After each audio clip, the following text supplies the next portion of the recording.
अभी जल्दी ही 4-6 साल के 8 साल के अंदर कृष्ण जन्माष्टमी भी हो जाएगी।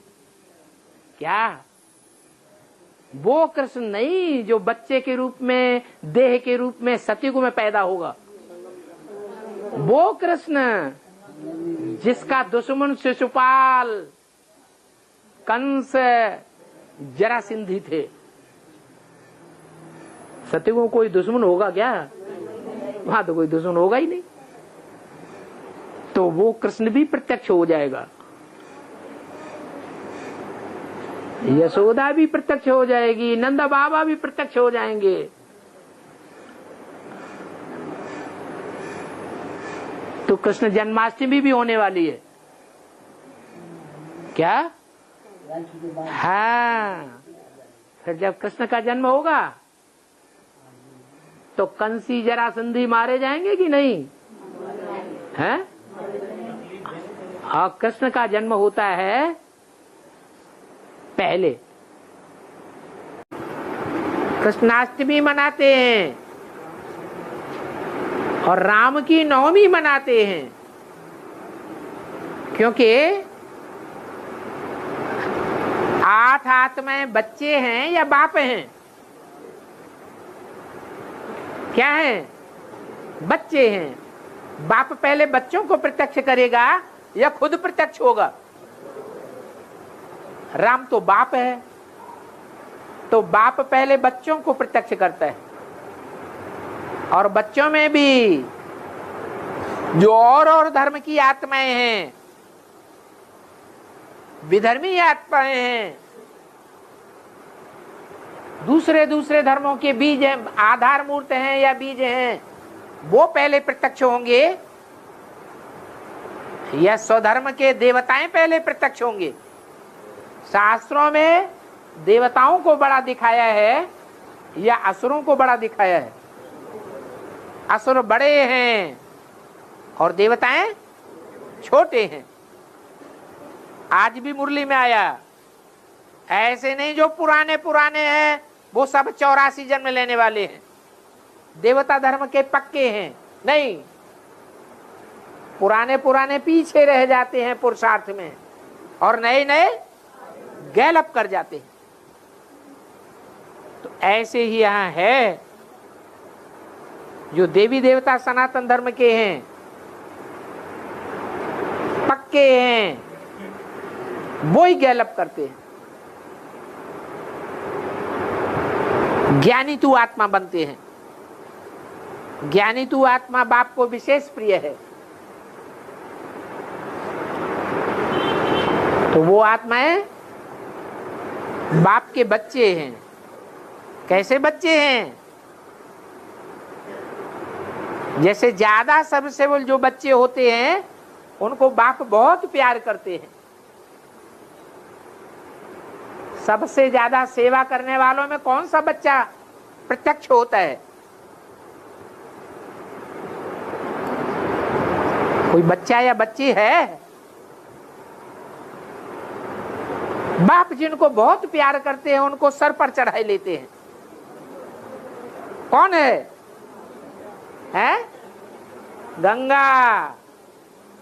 गंगा को सर पर चढ़ाया हुआ है। सन्यासी लोग गंगा को बहुत पूजते हैं, बहुत मानते हैं। यानी गंगा हो गई मुखिया और सन्यासी जब निकलेंगे तो तुम बच्चों की विजय हो जाएगी। तो सन्यासियों में पहले गंगा निकलेगी या सन्यासी निकलेंगे? पहले गंगा निकलती है, गंगा के पीछे पीछे सब सन्यासी निकल पड़ते हैं और तुम बच्चों की विजय हो जाती है। तो ज्यादा सर्विसेबल कौन सा बच्चा हुआ है? कौन सा बच्चा हुआ रुद्रमाला में? गंगा। इसलिए सर पर चढ़ाया हुआ है। सिर्फ गंगा को ही सर पर नहीं चढ़ाया है, और भी बच्चे हैं कि नहीं? कितने? 8 मड़के हैं जो सर पर चढ़े हुए हैं। तो कृष्ण की जन्माष्टमी मनाई जाती है। 7 हैं और धर्म के बीज।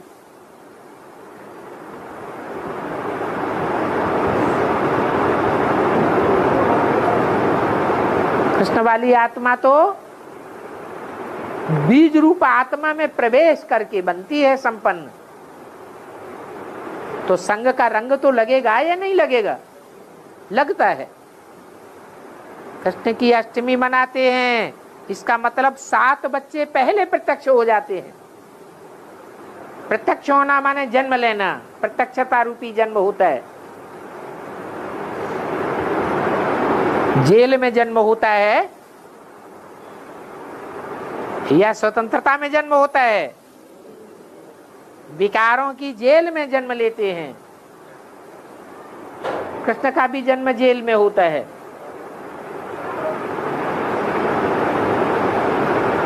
नरक की दुनिया में स्वर्ग का वर्षा देता हूं। तो कृष्ण की अष्टमी मनाते हैं और बाद में बाप खुद प्रत्यक्ष होते हैं। सन सोज फादर, फादर सोज सन्स। तो किसकी पहले प्रत्यक्षता होगी? है? क्यों बच्चों की पहले प्रत्यक्षता होगी? क्योंकि बाप सर्वशक्तिवान है, बच्चे नंबरवार शक्तिवान हैं। तो जो सर्वशक्तिवान है वो बच्चों को पहले प्रत्यक्ष करता है। खुद बच्चे जब प्रत्यक्ष हो जाते हैं तो बाप को प्रत्यक्ष करते हैं। कृष्ण वाली आत्मा कौन है? नहीं डुबो दिया है? सत्य के कृष्ण के गायन है भक्ति मार्ग में। तो फिर संगम में भी तो 2 प्रकार से कृष्ण का पाठ चलता है। एक ब्रह्मा के तन में और दूसरा ब्रह्मा की आत्मा जब अपना स्थूल शरीर छोड़ देती है तो राम वाली आत्मा में प्रवेश करके पाठ बजाती है। वो परिपक्व स्टेज का पार्ट है। यहां भी तो 2 रूप से है। तो कौन सा डूब जाता है?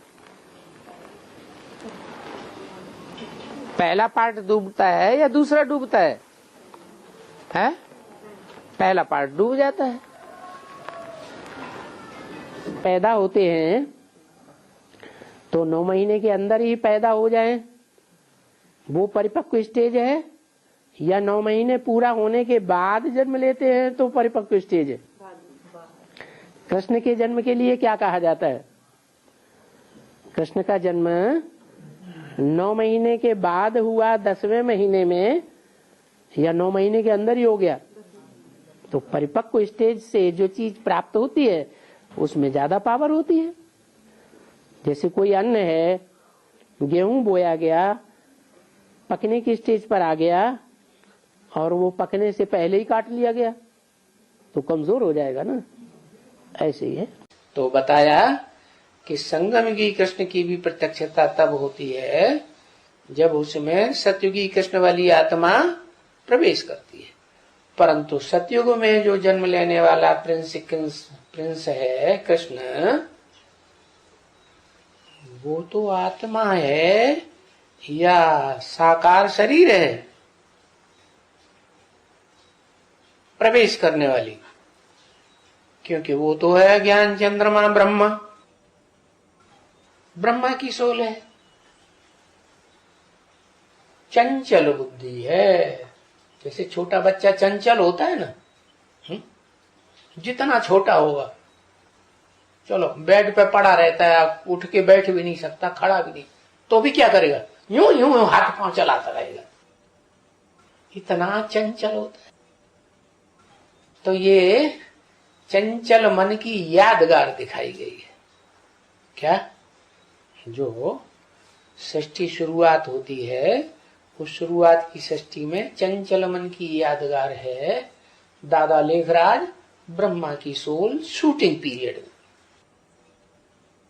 तो वो आत्मा शरीर पहले छोड़ देती है, स्थूल शरीर, तो सूक्ष्म शरीर धारण करती है, परंतु सूक्ष्म शरीर तो विदेशियों में है, बहुत ज्यादा मान्यता प्राप्त है। वो फरिश्तों को मानते हैं, देवताओं को, साकार को थोड़ी मानते। तो ये समझाने की बात है कि 84 जन्म जो हैं, चाहे संगमयुगी कृष्ण हो चाहे सतयुगी कृष्ण हो, दोनों ही 84 जन्म लेते हैं। लेकिन जो पहले होगा उसका ज्यादा होगा या कम होगा? है? उसका तो ज्यादा होगा ना। है? अब ज्यादा होगा तो फिर उसका एक जन्म कौन सा ज्यादा होना चाहिए? वो ही पुरुषोत्तम संगम युगी साकार शरीर से, तो वो हो गया एक्स्ट्रा ऑर्डिनरी जन्म। है तो 84 के अंदर, लेकिन क्या कहा जाए? Extra ordinary. तो समझाने के लिए 84 जन्म है, क्योंकि यही कृष्ण के लिए कहते हैं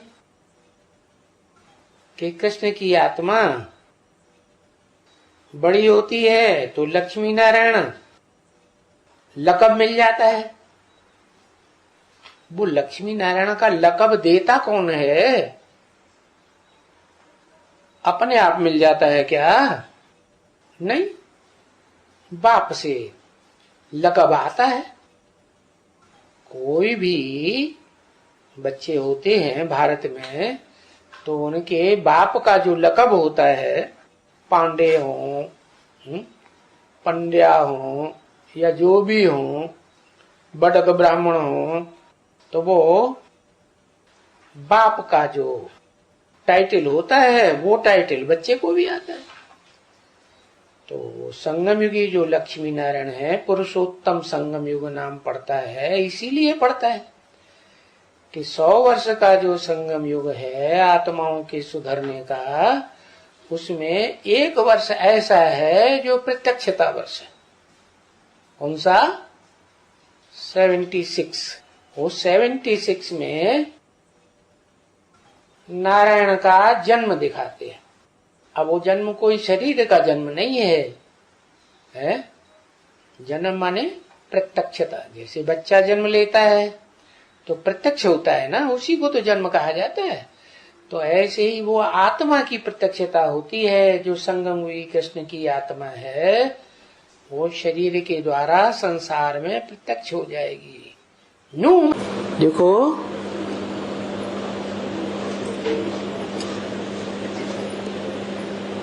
जिसे कृष्ण की बात की जा रही है वो कृष्ण बच्चा है, जिसे हम अभी बता चुके कि वो दादा भी है।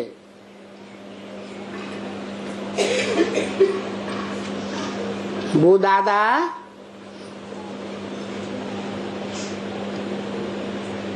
कृष्ण बच्चा जब प्रत्यक्ष होता है तो बाप को प्रत्यक्ष करता है। बच्चा बाप को प्रत्यक्ष करता है। सन शोज फादर। तो शिव बाप का अव्वल नंबर बच्चा कौन हुआ? प्रजापिता बच्चा हुआ, वो तो बाप के रूप में है ही। वो तो स्वयं कृष्ण बच्चे को जन्म देने वाला है। वो बाप है। बाप को बिंदी बना देंगे क्या? सिर्फ बिंदी बनाएंगे कि साकार निराकार का मेल बनाएंगे? हाँ, वो साकार निराकार का मेल है। जो साकार निराकार का मेल है उसमें बच्चा भी है। इसलिए जगत पिता शंकर का चित्र दिखाया जाता है, चरित्र को प्रत्यक्ष करने वाला। उसमें ज्ञान सूर्य का बच्चा वो चंद्रमा भी दिखाया जाता है मस्तक में। और बाप का विरुद्ध है, कि बाप बच्चों को आगे करता है, पहले बच्चों को प्रत्यक्ष करता है। तो जो पहला बच्चा है मनुष्य सृष्टि का, उसका प्रत्यक्षता रूपी जन्म जब तक न हो तब तक बाप का कैसे हो सकता है? लेकिन वो तो ब्राह्मण बच्चा है,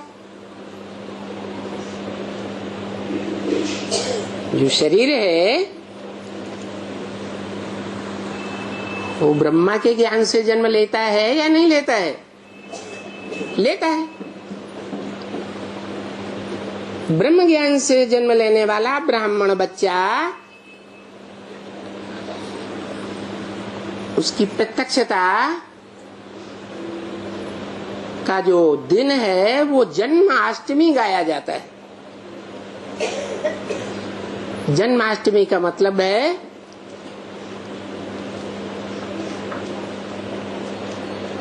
कि 7 विशेष आत्माएं हैं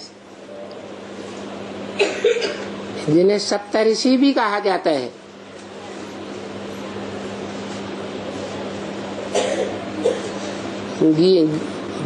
श्रीमद् भगवत गीता में भगवान की विभूतियां कही गई है। वो विभूतियां सतयुग में 7 नारायण के रूप में जन्म लेती है।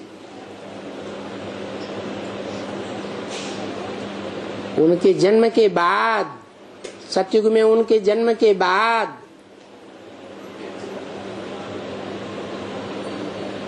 वो 8वां बच्चा प्रत्यक्ष होता है, प्रत्यक्षता रूपी जन्म।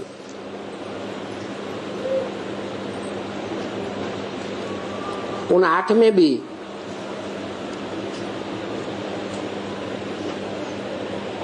तीन रूप हैं। जैसे भी किसी धर्म में एक धर्म पिता बीज रूप होता है, सूक्ष्म बीज। जैसे सनातन धर्म का सूक्ष्म बीज शिव, एक होता है स्थूल बीज प्रजापिता आदम, और अगला होता है आधार मूर्त, जिसका आधार लेकर के धर्म पिता जो सूक्ष्म है वो संसार में प्रत्यक्ष होता है। जैसे बुद्ध सूक्ष्म पिता है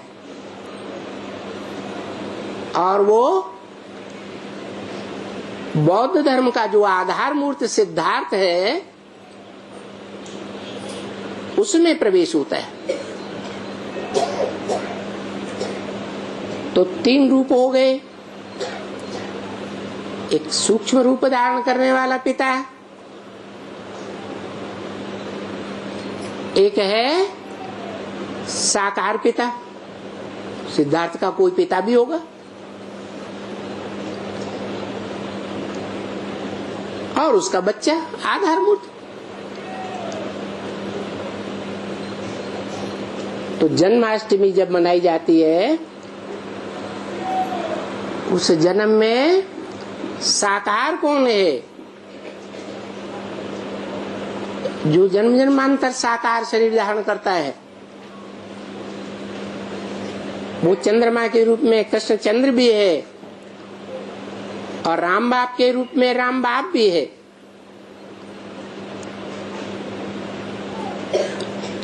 साकार की जयंती गाई जाती है,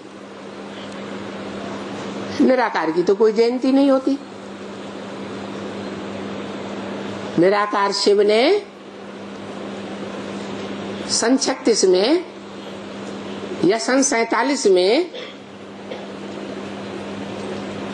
कोई प्रकार का प्रत्यक्षता रूपी जन्म नहीं लिया। ये तो सिर्फ कहेंगे कि निराकार आत्मा ने प्रवेश किया, जन्म तो नहीं हुआ। जन्म माने बच्चा बाहर आता है, सारी दुनिया मानती है बच्चे का जन्म हुआ।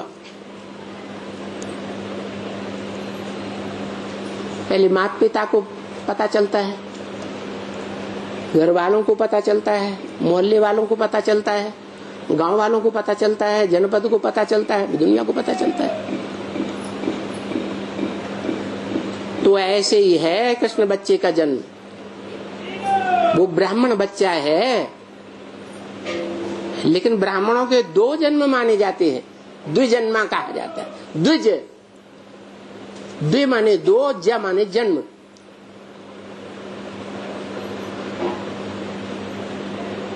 वो ब्रह्मा की आत्मा द्विज है, कृष्ण की आत्मा।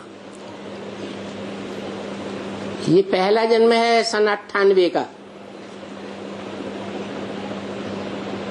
तो दूसरा जन्म भी जरूर होगा। भक्ति मार्ग में ब्राह्मणों की दुनिया में ब्राह्मण का दूसरा जन्म तब माना जाता है जब उसका यज्ञोपवीत होता है। 3 सूत्रों को धारण करता है। ब्रह्मा का ज्ञान सूत्र, विष्णु का ज्ञान सूत्र, शंकर का ज्ञान सूत्र। तीनों ज्ञान सूत्र का मेल ब्रह्मफांस में होता है, जिसे हम ब्राह्मण कहते हैं त्रिमूर्ति शिव।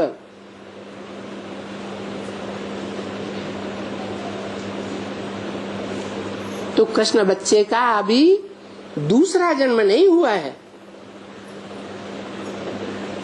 जो उसे द्विज कहा जाए, पक्का ब्राह्मण। वो तब होगा जब शिव बाप महाशिवरात्रि में इन संसार में प्रत्यक्ष होता है। छोटी मोटी रात्रि नहीं, और सामान्य रात्रियां तो 5000 वर्ष में वर्ष वर्ष होती रही, दिन बाई दिन होती रही। वो महान रात्रियां नहीं है अज्ञान अंधकार की। ये अज्ञान अंधकार की रात्रि तब होगी जब नया कल्प शुरू होगा। उसको कहेंगे संवत 111। अभी तो दुनिया में विदेशियों के भी संवत चल रहे हैं और भारतीय परंपरा के भी शक, हूण और विक्रम संवत चल रहे हैं, लेकिन वो सब 2500 साल के अंदर के हैं। मनुष्यकृत संवत। और ये तो दिव्य दुनिया की शुरुआत होगी, देवताओं की दुनिया। लक्ष्मी नारायण वो भी प्रत्यक्ष हो जाएंगे।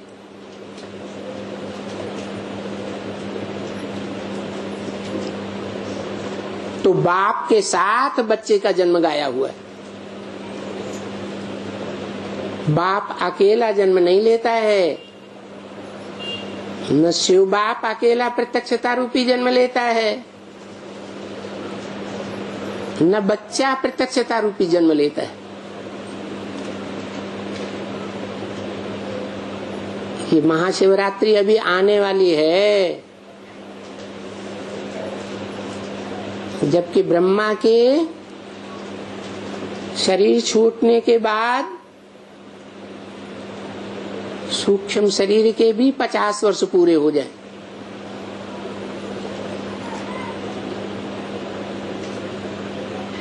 तब बाप और बच्चे दोनों का प्रत्यक्षता रूपी जन्म होगा। इसलिए भक्ति मार्ग में कृष्ण जन्माष्टमी भी रात्रि में मनाते हैं और शिवरात्रि भी रात्रि में मनाते हैं। दोनों का जन्म इकट्ठा कर दिया। जैसे अगस्त को जरूर कृष्ण ने जन्म लिया, प्रत्यक्षता रूपी जन्म हुआ, स्थूल जन्म नहीं। और 15 अगस्त को ही स्वतंत्रता दिवस मनाया गया। वो दोनों दिन एक ही दिन में हुए। उस दिन 15 अगस्त भी था और जन्माष्टमी का दिन भी था, जिस दिन प्रैक्टिकल में कृष्ण की आत्मा जेल से बाहर आ गई, इसलिए मनाते हैं। अरे कृष्ण जन्म में दिखाते हैं ना कि वसुदेव कृष्ण को यमुना के उस पार ले गए। शास्त्रों में कहानी दिखाते हैं ना, दिखाते हैं कृष्ण को टोकरे में डालकर उस पार ले गए। वो कौन सा टोकरा? ये बुद्धि रूपी टोकरे की बात है। कृष्ण तो बच्चा है, बच्चे में बुद्धि कहां से आई?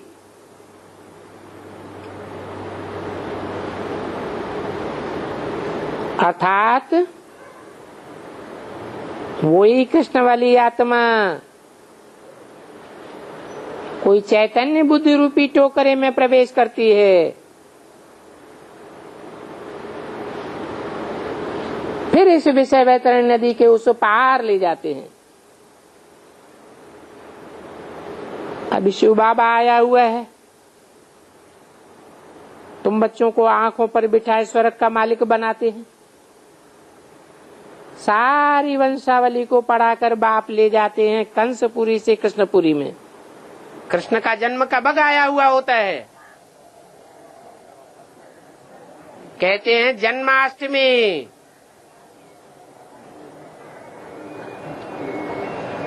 उस ज्ञान गर्भ से आत्मा स्वतंत्र होती है।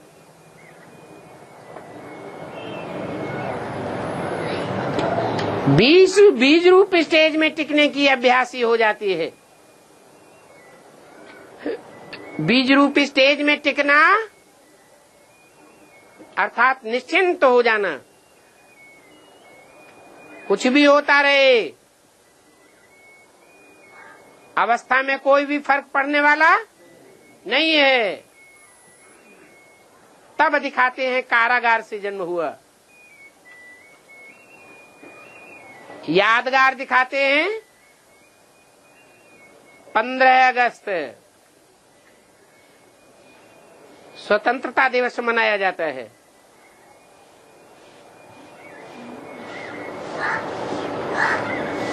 ब्राह्मण जीवन तो है, परंतु परिपक्व ब्राह्मण नहीं है। ब्राह्मण को द्विजन्मा कहा जाता है।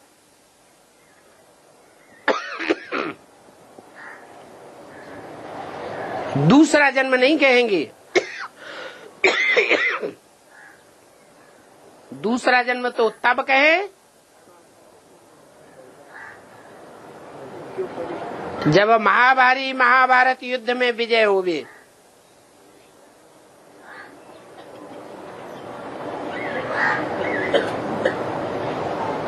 ये तो वनवास काल की शुरुआत है। 98-99 महाभारत में 12-13 वर्ष का वनवास और रामायण में 14 साल का वनवास गया हुआ है।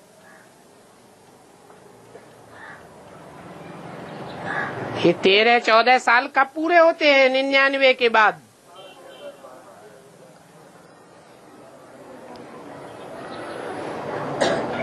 बारह 13 में पूरा हो जाता है टाइम।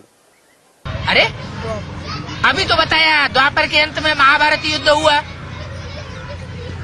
तभी तो गीता का भगवान के रूप में कृष्ण प्रत्यक्ष हुआ है? 97-98 में क्या बात हुई? बाबा को मतलब जेल जाना है? अरे कृष्ण कहाँ प्रत्यक्ष हुआ था? जेल में प्रत्यक्ष हुआ था। वो गर्भ जेल में भी कितने महीने रहना पड़ता है? 9 महीने। 9 महीने। लो, सारी कथा इतना ज्ञान सुनने के बाद 9 महीने आत्मा प्रवेश करके रहती है गर्भ में? 4-5 महीने ज्यादा से ज्यादा। तो 4-5 महीने गर्भ जेल में रहती है, ऐसे ही वो कृष्ण की आत्मा भी जेल में से प्रत्यक्ष होती है। कौन से सन की बात है? 98 की बात है। और कौन से दिन प्रत्यक्ष होती है? 15 अगस्त। गर्भ जेल से छुटकारा कौन से दिन होता है? हैं? जन्माष्टमी। जन्माष्टमी के दिन। और तारीख कौन सी होती है? 15 अगस्त किस लिए प्रसिद्ध है? स्वतंत्रता दिवस। स्वतंत्रता दिवस। माने आत्मा गर्भ जेल से स्वतंत्र होने का अनुभव करती है। किसकी आत्मा? कृष्ण बच्चे की आत्मा। तो द्वापर का अंत कब हुआ? 98 पूरा होता है। और उस बच्चे की प्रत्यक्षता रूपी जन्म 15 अगस्त गर्भ से स्वतंत्र हो जाता है। स्वतंत्रता दिवस मनाया जाता है उसकी यादगार में हमारे भारतवर्ष में। कौन सा? 15 अगस्त। और जन्म भी होता है ना, जन्म भी कहा जाता है ना। तो कृष्ण के जन्म के लिए कौन सा दिन मनाया जाता? कृष्ण जन्माष्टमी। कृष्ण जन्माष्टमी। कृष्ण जन्माष्टमी में की यादगार हो गई। कौन सी युग की शूटिंग में है? द्वापर युग के अंत की शूटिंग में कृष्ण का जन्म हुआ। और फिर महाभारत का प्रारूप शुरू होता है कि नहीं? है? नहीं तो लोगों को संशय आता है क्या? अरे भगवान आया और द्वापर के अंत में आया तो पापी कलयुग कैसे स्थापन हो गया है? अरे भगवान आएगा तो कलह क्लेश की दुनिया होगी या नहीं? कलह क्लेश की अति होनी चाहिए या नहीं होनी चाहिए? भगवान आए तो कलह क्लेश की अति होनी चाहिए कि बिना अति के अंत हो जाएगा? है? अति होनी चाहिए। तो इसलिए दिखाते हैं क्या? नहीं, द्वापर के अंत में भगवान कृष्ण के रूप में आया और कलह क्लेश वाली दुनिया की शुरुआत हो गई। माने महाभारत गृह युद्ध की शुरुआत हो, इसलिए कह दिया है। नहीं तो लोगों को संशय आएगा कि अगर हर बात की शूटिंग होती है तो इस बात की भी शूटिंग होनी चाहिए कि भगवान जब आया द्वापर के अंत में, उसकी यादगार है कृष्ण जन्म की द्वापर के अंत में। तो भगवान के आने के बाद सत्य की दुनिया, सतयुग आना चाहिए या कलह क्लेश की दुनिया, लड़ाई झगड़ा मारा मारी की दुनिया आनी चाहिए? है? सतयुग आना चाहिए। लेकिन आया तो कहाँ की यादगार है? संगम की यादगार।